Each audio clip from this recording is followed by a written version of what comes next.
people who sell their soul to the devil, and that's a metaphor, I understand, but you know what I mean. The people who sell their souls for fame, riches, power.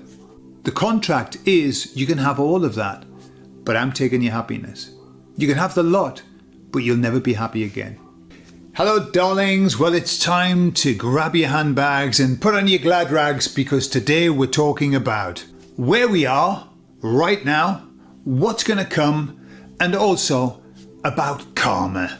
Not karma chameleon. Karma, chameleon. No, about karma. I'll tell you all about it on the other side.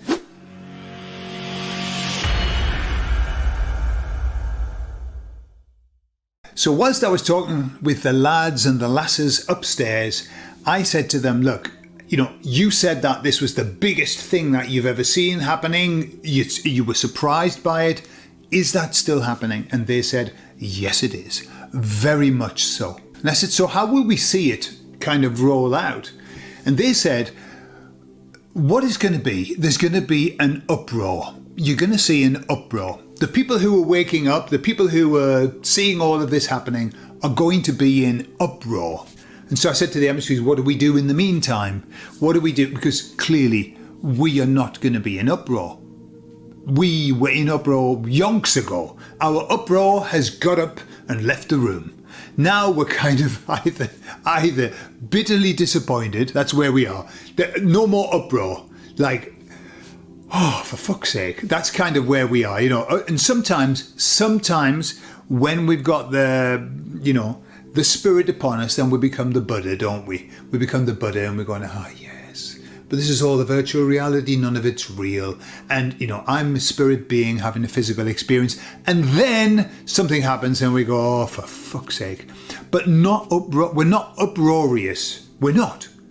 And the emissary said, well, our job is to take care of the people who are going through that uproarious time. And, they said, just assure them. Let them know that they will get through this. Let them know that it's going to be okay, that there is another side. You can get through and get to, sometimes I'm the Buddha, even though sometimes, as the Spanish say, me estoy cagando en todo Dios. I am pooing on everybody. It's just an expression. In Spain, when you're angry, you start pooing on people. Okay, it's just a thing that you do. Me cago en la leche. You start by pooing in the milk. Yeah, me cago en la leche. You start by pooing in the milk. That's light. That's just you're a little bit ticked off. You're a bit surprised. But then you can even get up to me cago en Dios. I poo on God, and also me cago en tus muertos. So I poo on your dead. So that's you've got to be really angry to do that here in Spain. So those people that get through it, we just assure them that they'll get through it. Don't worry about it. You will get over it. You will get over it. And we will practice being the Buddha every now and again. And that brings me to the next point, which is about karma, karmic justice. Okay. The emissaries a long time ago talked about karma, and I think I did some videos on it that talked about the way that karma works.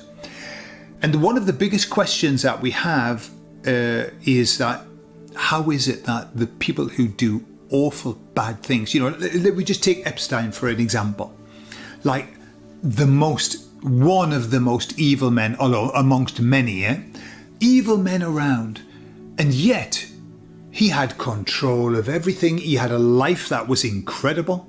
He had money to own islands and houses, and he just had millions. And people say, how is it that they can have so much? How if there was a God, that wouldn't be allowed. And sometimes it doesn't make sense. You think, well, how is it that the baddies have all the money and all the power and the riches and the fame and everything? And as I said in an earlier video, that happens. They have all of that because they've been given it by the person, the being who has all of that power and riches and fame, the one who controls that here on the earth, Beelzebub himself. That's how they get it. But the emissaries explained to me a long while ago that karma isn't about money and riches and wealth and all of that. They can get that. They just need to sign the little contract with the blood and give away the soul or whatever. What they said is karma, there are two kinds of karma. There's karma in this life, and then there's karma for the subsequent lives. The subsequent lives one, they said it works like this. The vibration, the frequency that you leave this life in is the one that you come back with. So if you leave this life in a really good frequency, then you come back with that frequency. If you leave it in a very bad way, then you've got to come back. They said it's just like a little mathematical equation. Whatever you go out with, you have to come back with, okay? Because this is the path where our job is to elevate our energy, is to raise our vibe. That's the job here. And we do that by fulfilling our purpose, yeah? So that's the job. But whatever we go out with is what we come in with. And that's the idea of this constant improvement where we end up being the Buddha, yeah? And we just don't even participate in life. We say, I'm just going to sit in a temple and I'm just going to meditate for the rest of my life, yeah? I think that's a long way away for me yet. So, that's afterlife karma, but there's a karma that occurs in this life, and this is the beautiful one. This is the one that I like. This is the one that when I found out, it gave me a lot of peace. So I didn't have to look at people going, you don't deserve what you've got and stuff like that. The emissary said that the karma in this life is very simple. We are given the God-given gift of happiness. Yeah, we come into this world happy. That's what's given to us. And what happens is then we choose the path that we want. Many of us lose touch with that happiness. And for lots of reasons, part of our plan, it's what we've decided to do. Maybe it's the energy that we've brought in with us, the karmic energy, I've got to go through some things. But then we get through the shit. We sort our shit out. And then we discover the happiness again. It hadn't gone anywhere. It's always been inside of us. It's just been covered and repressed and hidden. And then we discover it. And we discover happiness. True happiness. Not external things happiness. That isn't happiness. Internal. And what the emissaries explained was that the people who were very, very bad automatically lose all happiness.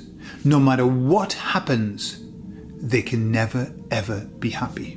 When I heard that, it made me feel very peaceful, because working in therapy, I've worked with a lot of people and I understand the loss of happiness.